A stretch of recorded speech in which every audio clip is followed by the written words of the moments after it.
मित्र प्रकाश जी, श्रद्धा मना स्मृति जी, पदाधिकारीगण, पत्रकार मित्रों, नमस्कार।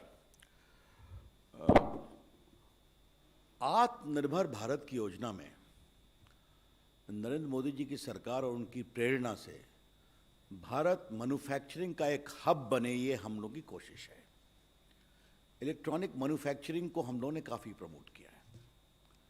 आपको मालूम है कि मोबाइल फ़ोन 14 में सिर्फ 2 था, अब 260 हो गया है। भारत दुनिया की सेकंड सबसे बड़ी मोबाइल मैन्युफैक्चरिंग का देश बन गया है।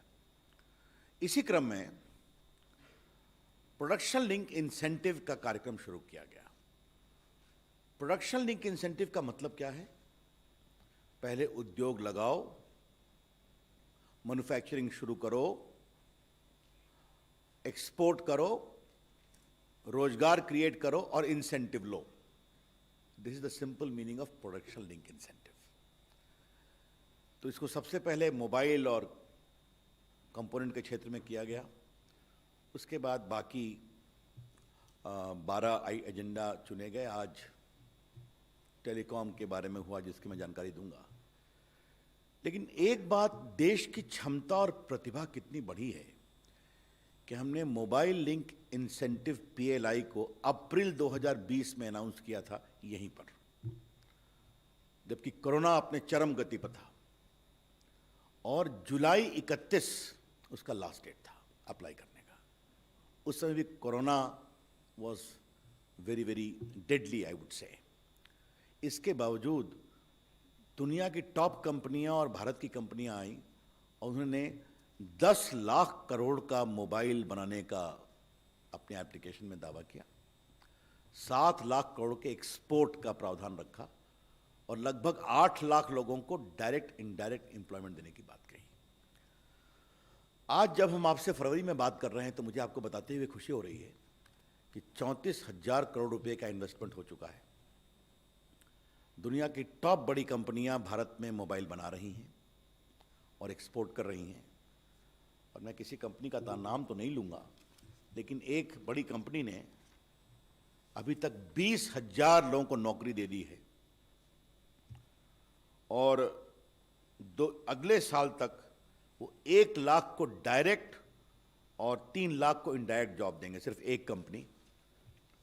और मुझे आपको बताते हुए खुशी हो रही है कि 5 साल में वो $40 बिलियन का मोबाइल फ़ोन बनाएंगे, जिसमें 90% यूएस, यूरोपियन यूनियन, जापानी देशों में एक्सपोर्ट करेंगे। तो जो भारत में make in India for India and export, तो उसकी सफलता मिल रही है। और सबसे बड़ी बात है कि कोरोना काल में ये उपलब्धि हम प्राप्त कर पाए हैं। तो इसके लिए हम सभी प्लेयर्स का अभिनंदन करना चाहते हैं और ये गति और आगे बढ़ेगी। उसी की दूसरी कड़ी के रूप में आज हमने टेलीकॉम सेक्टर के लिए पीएलआई को आज कैबिनेट ने मंजूरी दी है। आप एक बात जान लें कि भारत में जो टेलीकॉम के इक्विपमेंट्स हैं, आप सभी जानते हैं, वो इक्विपमेंट कई प्रकार के होते हैं, जिसमें कोर कंपोनेंट होते हैं, स्विचिंग डिवाइस होते हैं, फिर आपके एक्सेस नेटवर्क वायरलेस इक्विपमेंट होते हैं, कई चीज़ें होती हैं। इसका 50,000 करोड़ का यहाँ पर इंपोर्ट होता है, बाहर से आते हैं। तो हमें इसको ऑफसेट करना था और make in India telecom equipments में आगे बढ़े। अब 5G के इक्विपमेंट्स आएंगे, बाकी आएंगे, तो इसके लिए हमें इंसेंटिव देना ज़रूरी था। तो मुझे आपको बताते हुए खुशी हो रही है कि हमने स्टेक होल्डर से काफ़ी चर्चा की और चर्चा करने के बाद 40,000 करोड़ रुपए का तो मोबाइल का पीएलआई था। ये पीएलआई अभी हमने बताया है लगभग 12,195 करोड़ रुपए का। इसके 2 कंपोनेंट हैं। आत्मनिर्भर भारत में हम भारत की एमएसएमई को भी प्रमोट करना चाहते हैं। We want to promote MSMEs of India. उनके लिए 10 करोड़ का थ्रेशोल्ड है कि आपका 10 करोड़ का है तो हम आप इसमें आ सकते हैं और आगे आप ऊपर तक 50 करोड़ तक जा सकते हैं। और जनरल के लिए 100 करोड़ रुपए रखा है। और first year, second year, third year, ये सबका डिटेल्स कैसे हम डिसबर्स करेंगे, ये आपको प्रेस रिलीज में मिल जाएगा। और जो हमारा अनुमान है, जो हम आपको बताना चाहते हैं कि हम 2,44,200 करोड़ का इंक्रीमेंटल प्रोडक्शन करेंगे। In the coming 5 years, we hope to have the incremental production of 2,44,200 crores, export worth 1,95,360 crores, और डायरेक्ट इनडायरेक्ट एम्प्लॉयमेंट 40,000 लोगों को देंगे, और टैक्स रेवेन्यू भी लगभग आप ऐसा मान के चलें 17,000 करोड़ देश में आएगा। तो ये चर्चा करने के बाद बनाया तो लोगों ने कहना था कि अगर ये स्कीमें मिलती हैं तो भारत में हम बहुत विस्तार से अपने फुटप्रिंट को आगे बढ़ाएंगे। तो मोबाइल मैन्युफैक्चरिंग मैंने बता दिया, उसके कंपोनेंट की बात मैंने बता दिया। अभी टेलीकॉम इक्विपमेंट्स का हमने सेकंड शुरू किया है, और जल्दी ही हम एक और पीएलआई लेके आने वाले हैं, laptop, iPad, tablet, server etcetera के बारे में। तो भारत के इलेक्ट्रॉनिक मैन्युफैक्चरिंग की पूरी प्रक्रिया को हमें ग्लोबल स्टैंडर्ड तक पहुंचाना है, और हमारा मानना है कि ये जो पूरा, और मैं आपको बताना चाह रहा था, मैं किसी देश का नाम नहीं लूंगा, लेकिन पड़ोस देश की 14 फैक्ट्रियां भी हम ले आए हिंदुस्तान में, जिसमें कोर मैन्युफैक्चरिंग प्रोसेस मोबाइल के और बाकी उनके असेंबली लाइन के लोग थे। तो हम भारत को दुनिया की एक बड़ी ताकत इलेक्ट्रॉनिक मैन्युफैक्चरिंग में बनाना चाहते हैं, और भारत के प्रति कोरोना की मजबूरियों के बावजूद जो इतना आकर्षण बढ़ रहा है उसके 3 कारण हैं। नंबर 1, हमने ईज ऑफ डूइंग बिजनेस को इनकरेज किया है। नंबर 2, भारत एक बड़ा मार्केट है और ईज ऑफ डूइंग बिजनेस को सरकार ने बहुत प्रमोट किया है। और नंबर 3, हमारे प्रधानमंत्री के नेतृत्व को दुनिया में जो एक रेस्पेक्ट से देखा जाता है इंडिया को, इसकी इन टोटल सर्कमस्टेंसेस के कारण आज भारत में ये सफलता मिली है। और हमें पूरा विश्वास है कि जो हमने टेलीकॉम इक्विपमेंट्स के बारे में आज प्रोडक्शन लिंक इंसेंटिव बनाया है, ये भी इसमें ये हो गया है 5.5 लाख करोड़। तो फ्रॉम 1,90,000 करोड़ टू 5.5 लाख करोड़, 50 लाख करोड़, ये पीएलआई के पहले की स्थिति है। अब पीएलआई आया तो मैंने आपको संकेत दे दिया, तो ये पूरा संकेत इसी बात से जा रहा है कि इलेक्ट्रॉनिक मैन्युफैक्चरिंग के क्षेत्र में भारत एक बहुत ही वाइब्रेंट इकॉनमी बनेगा मैन्युफैक्चरिंग में। तो आज के दिन मैं बहुत अभिनंदन करता हूँ प्रधानमंत्री जी का कि उन्होंने इसके लिए सहमति दी, और मैं अपील करूँगा सारे टेलीकॉम मैन्युफैक्चरर्स से इक्विपमेंट्स के कि come on, India is waiting for you with this scheme, will give you all the help. Thank you. Thank you very much sir. अब मैं रिक्वेस्ट करता हूँ मैडम स्मृति ईरानी जी से ब्रीफ करें। संवेदनशीलता का परिचय देते हुए आज देश के यशस्वी प्रधानमंत्री जी ने कैबिनेट के माध्यम से juvenile justice care and protection of children act 2015 में अमेंडमेंट लाने के प्रस्ताव को स्वीकार किया है। प्रशासनिक ढांचे में देश भर में बच्चों के संरक्षण के दृष्टि से कुछ विशेष निर्णय लिए गए हैं। हर जिले में अब डिस्ट्रिक्ट मैजिस्ट्रेट, जिसमें एडिशनल डिस्ट्रिक्ट मैजिस्ट्रेट भी सम्मिलित होंगे, उनको अब अधिकार दिया जाएगा कि जो एजेंसीज जेजे एक्ट के इम्प्लीमेंटेशन के लिए जिम्मेदार हैं, उनकी फंक्शंस को मॉनिटर करे डिस्ट्रिक्ट मैजिस्ट्रेट। डिस्ट्रिक्ट का चाइल्ड प्रोटेक्शन यूनिट अब डिस्ट्रिक्ट मैजिस्ट्रेट के अंतर्गत फंक्शन करेंगे। आज तक चाइल्ड वेलफेयर कमेटी में किसी को भी सदस्य बनाने से पहले बैकग्राउंड चेक विशेषता उसका कोई डायरेक्शन प्राप्त नहीं हुआ था। जो अमेंडमेंट प्रस्तावित है उसमें चाइल्ड वेलफेयर कमेटी में सदस्य बनाने से पहले व्यक्ति का बैकग्राउंड चेक, एजुकेशनल क्वालिटीज, इन सब को भी अब सम्मिलित किया गया है। देश भर में जब किसी संस्थान को चाइल्ड केयर इंस्टीट्यूशन चलाना होता तो वो प्रदेश की सरकार के पास अपना पर्पस लेकर जाते, तत्पश्चात वो रजिस्टर होते। अब जो अमेंडमेंट प्रस्तावित है उसमें किसी भी प्रदेश में किसी चाइल्ड केयर इंस्टीट्यूशन की रजिस्ट्रेशन से पहले उस जिले का डिस्ट्रिक्ट मैजिस्ट्रेट पहले उस इंस्टीट्यूशन की कैपेसिटी, उस इंस्टीट्यूशन का बैकग्राउंड चेक करने के बाद ही रिकमेंडेशन प्रदेश सरकार को भेजेंगे, जिसके अंतर्गत फिर ऐसे संस्थानों का रजिस्ट्रेशन किया जाएगा। प्रस्ताव में ये बात भी सम्मिलित है कि अब district magistrate independently child welfare committee, specialised juvenile police units और रजिस्टर्ड इंस्टीट्यूशंस को इवैल्यूएट कर सकते हैं। अडॉप्शन संबंधी भी एडमिनिस्ट्रेटिवली सभी फंक्शंस डिस्ट्रिक्ट मैजिस्ट्रेट के अधीन किए जाएंगे। एक्ट के स्कोप को विस्तारित करते हुए जो बच्चे ट्रैफिकिंग और ड्रग अब्यूज के शिकार हुए,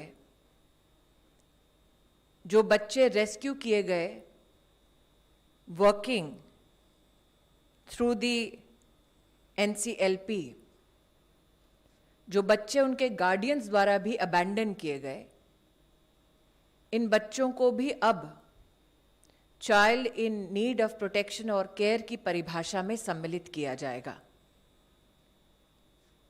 हर जिले में डिस्ट्रिक्ट मैजिस्ट्रेट के अंतर्गत विशेष प्रावधान किया जाएगा, जिसके अंतर्गत बच्चों को अगर उनके परिवारों के साथ रिस्टोर किया गया है, रनअवे बच्चे हैं अथवा अगर बच्चे मृत पाए गए,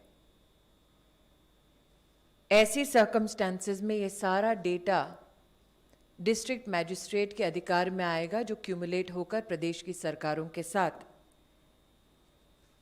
प्रॉपर आइडेंटिफिकेशन, इवैल्यूएशन के लिए प्रस्तुत किया जाएगा। जैसा कि मैंने कहा, district magistrate including additional district magistrate अब अडॉप्शन केसेस भी डिसाइड कर पाएंगे, और अगर किसी को अपील करनी हो तो वो डिविजनल कमिश्नर के लेवल पर अपील कर सकते हैं। लास्टली,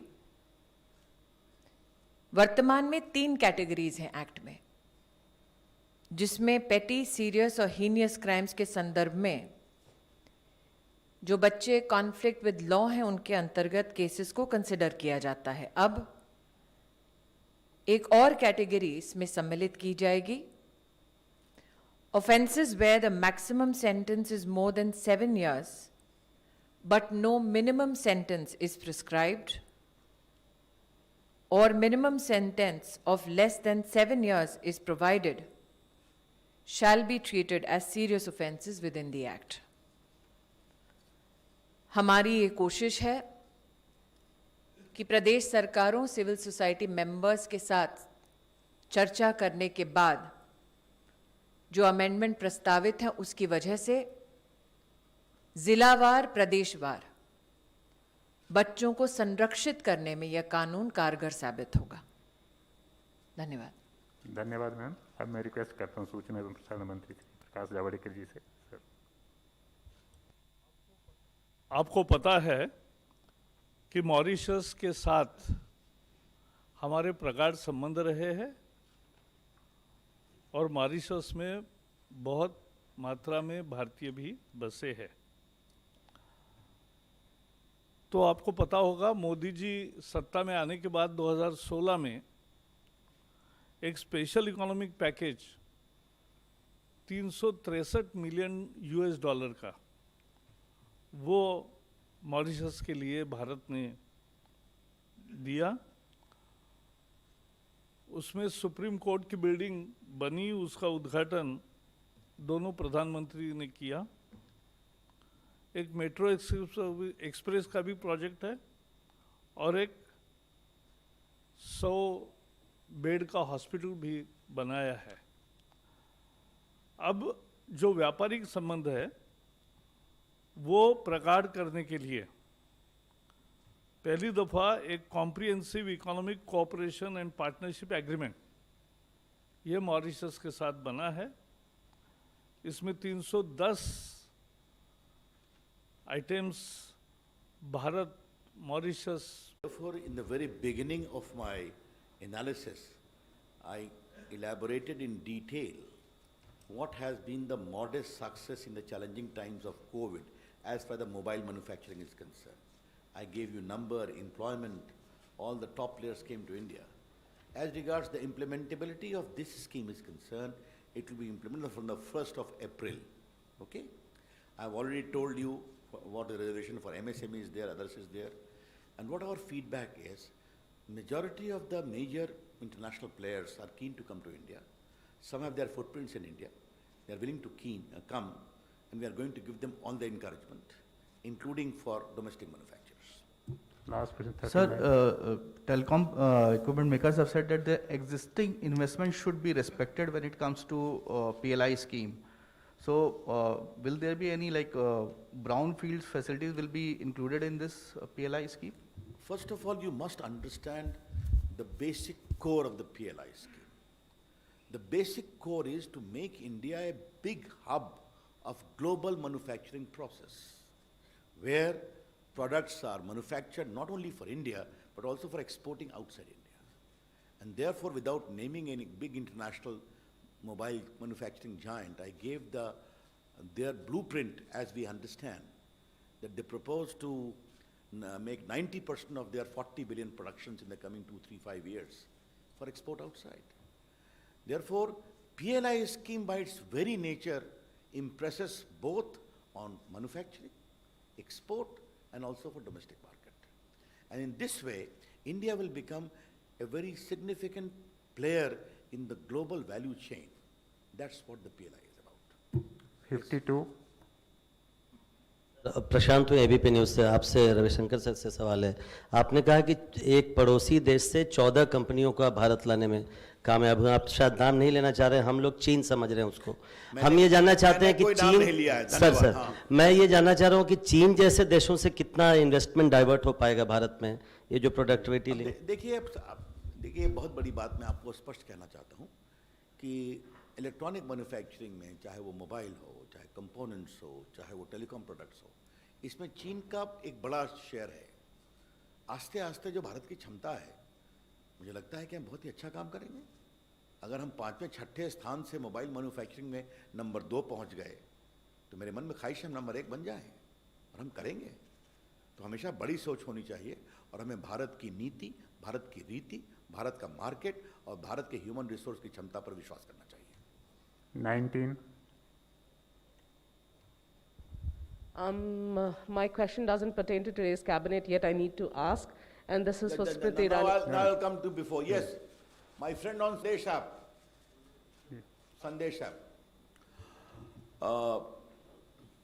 भाई स्मृति जी ने भी बहुत बड़ा नीतिगत वक्तव्य दिया है, उन पर किसी ने सवाल नहीं पूछा है, इसका पूछना चाहिए, कुछ क्लैरिफिकेशन चाहिए।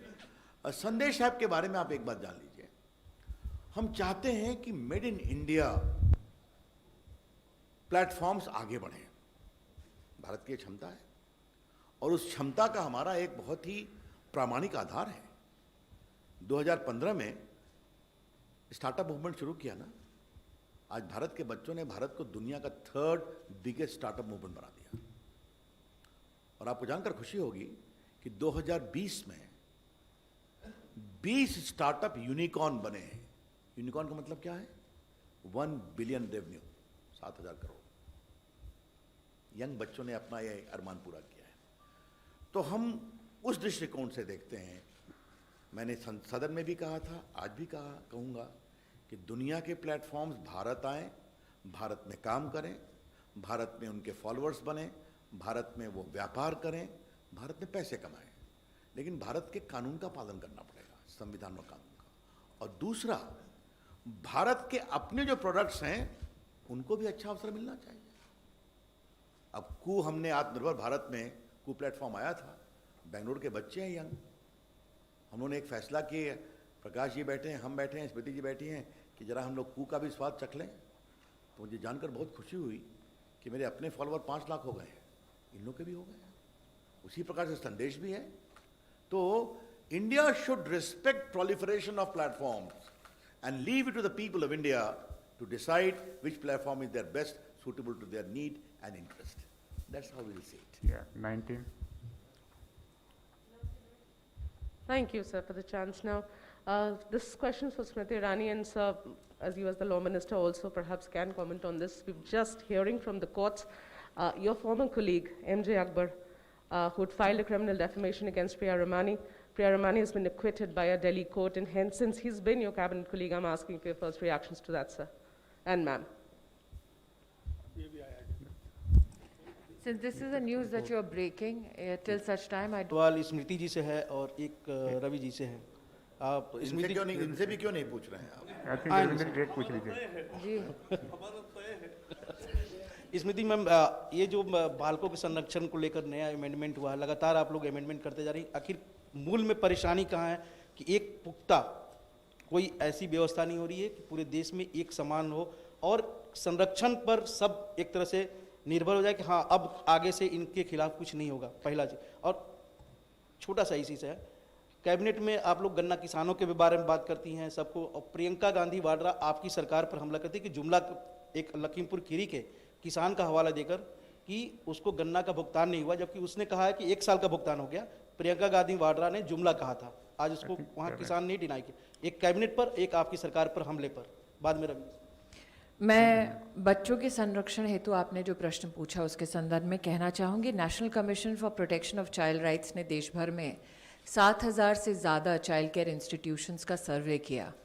उस सर्वे के अंतर्गत ये पाया कि 1.5% से ज़्यादा ऐसे हमारे यहाँ पर चाइल्ड केयर इंस्टीट्यूशंस चल रहे हैं जिसमें इंस्पेक्शन की चुनौती है।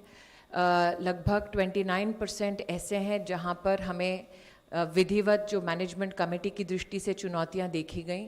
तत्पश्चात जब प्रदेश की सरकारों के साथ भी चर्चा हुई तो ये ज्ञात हुआ कि जो समन्वय की श्रृंखला प्रशासनिक होनी चाहिए, जिला स्तर से लेकर प्रदेश सरकार से लेकर भारत सरकार तक, उस पूरी श्रृंखला को सुदृढ़ करने की ज़रूरत है। चाइल्ड वेलफेयर कमेटी एक क्वाजी जुडिशियल बॉडी है जो बच्चों को लीगली फ्री डिक्लेयर करती है फॉर अडॉप्शन, तो वो आइसोलेशन में काम ना करे, इस दृष्टि से भी इस जो अमेंडमेंट है उसमें उसका प्रावधान किया गया है। आज तक ऐसा प्रावधान नहीं था कि अगर किसी व्यक्ति के ऊपर महिला बाल शोषण का कोई केस है उसको क्या हम चाइल्ड वेलफेयर कमेटी से दरकिनार कर सकते हैं। साथ ही जो प्रस्ताव आया उसमें विधिवत 3/4 नंबर ऑफ मीटिंग्स मैंडेटरी अब हो गई हैं कि सभी चाइल्ड वेलफेयर कमेटी मेंबर्स को इसमें होना पड़ेगा, अपनी शिरकत करनी पड़ेगी। आज का ये निर्णय जो है, जैसे रवि जी ने कहा, कानून की दृष्टि से, संवेदनशीलता की दृष्टि से बच्चों के संरक्षण में एक बहुत बड़ी नरेंद्र भाई द्वारा एक बहुत बड़ा एडमिनिस्ट्रेटिव कदम है। वो बच्चे जो 8 साल से कम आयु में बेगिंग में या फिर जबरन लेबर में पाए जाते हैं, रेस्क्यू किए जाते हैं, अब उनको भी इसमें प्रोटेक्शन का प्रावधान दिया गया है।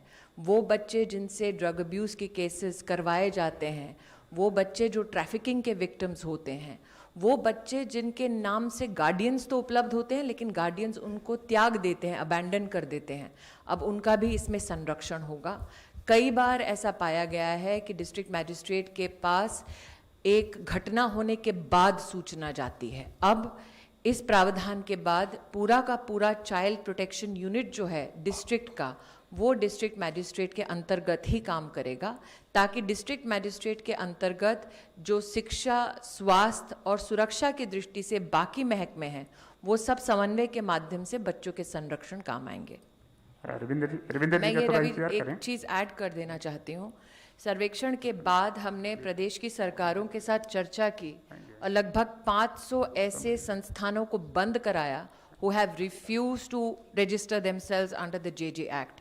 इलीगली चल रहे इन होम्स को बंद करवाने में प्रदेश की सरकारों ने जो हमारा सहयोग किया उसके लिए मैं सार्वजनिक उनका आभार व्यक्त करती हूँ। Priyanka Gandhi I think cabinet आपसे तो मुझे लगता है कि ये प्रेस हम लोग कैबिनेट की ब्रीफिंग पर करते हैं। नहीं, आपसे तो अलग सवाल है। नेक्स्ट इसको इज उसी पर रहने दिया 50 जाए। एक सर, एक रवि जी, आपसे फ्यूचर कैबिनेट का एक सवाल है हमारा, और देश से भी जुड़ा हुआ है कि फ्यूचर कैबिनेट, ये क्या आई थिंक शब्द है? रवि फ्रांस ने एक एंटी रेडिकलिज्म बिल पास किया जहां पर सभी धर्मों को एक समान ट्रीट किया जाएगा। क्या भारत में कॉमन सिविल कोड या उस तरह के कोई ट्रीटमेंट होगा? कानून मंत्री है। इसके बिल का हम उसका अध्ययन करके आपके इस गुणी प्रश्न का उत्तर देंगे। हाँ, last question 50 good evening sir, Danish Anam from Zee business. Sir, मेरा सवाल टेलीकॉम मिनिस्टर और सेक्रेटरी से है। सर, जो PLI स्कीम आज अनाउंस करी गई है, इस पे 5G पे कितना फोकस होगा? एंड सेकेंडली, हम कब एक्सपेक्ट कर सकते हैं इंडिया में 5G ट्रायल्स स्टार्ट होंगे? that as far as the scheme is concerned, it will kick in from 1st of July. We have done all the homework, we have done all the consultations, the players are ready, and I think in the coming 5 years it will do exceedingly well.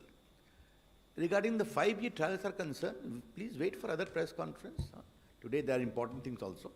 Thank you very much sir, thank you friends. Thank you.